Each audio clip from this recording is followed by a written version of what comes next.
நன்றியை தெரிவிச்சுக்கிறேன். அது மட்டும் இல்ல, இத்தனை வருஷமா நீங்க தமிழ் சினிமாவுக்கு கொடுத்திருக்கிற அந்த ஆதரவு கொஞ்சம் நெஞ்ச ஆதரவு இல்லைங்க, மிகப்பெரிய ஆதரவு.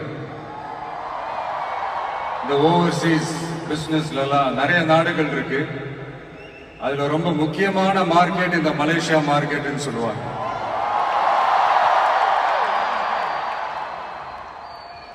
நம்ம நண்பர் அஜித் நடிச்ச பில்லான்னு சொல்லலாம்.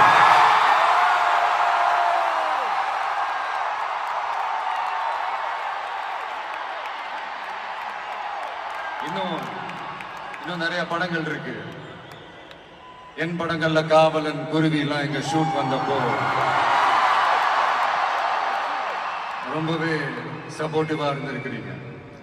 யாதும் ஊரே யாவரும் கேளீர்னா அது நீங்க தாங்க. அப்படிப்பட்ட இந்த மலேசியாவில் இந்த ஜனநாயகன் படத்தினுடைய சொல்லாமா வேணாமான்னு தெரியல, என்னோட கடைசி படமான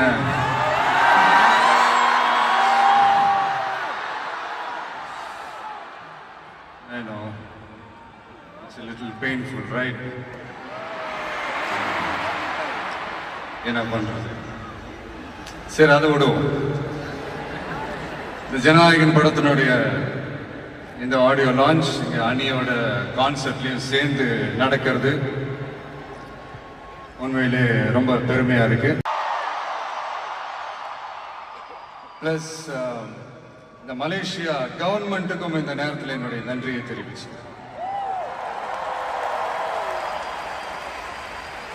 தமிழ் சினிமா ஆரம்பிச்சு எவ்வளவோ வருஷங்கள் ஆச்சு. அவ்வளவு வருஷங்கள்ல நம்ம தமிழ் மக்களுடைய அந்த சந்தோஷத்துல, துக்கத்துல, கொண்டாட்டத்துல, குடும்பத்துல, ஆன்மீகத்துல, உழைப்புல, அரசியல் என்று சொல்லி எல்லாத்துலயுமே நம்ம தமிழ் சினிமா அப்படியே கலந்து ஊறி போய் இருக்கு. அப்படிப்பட்ட இந்த தமிழ் சினிமாவில் நானும் ஒரு சின்னதா ஒரு புள்ளியா இருந்திருக்கேன் நினைச்சு பார்க்கும்போது உண்மையிலேயே சந்தோஷமாக, ப்ரௌடா தான் ஃபீல் பண்றேன். சினிமா விட்டு ஏன் போறீங்க அப்படின்ட்டு நிறைய பேர் கேட்கிறாங்க.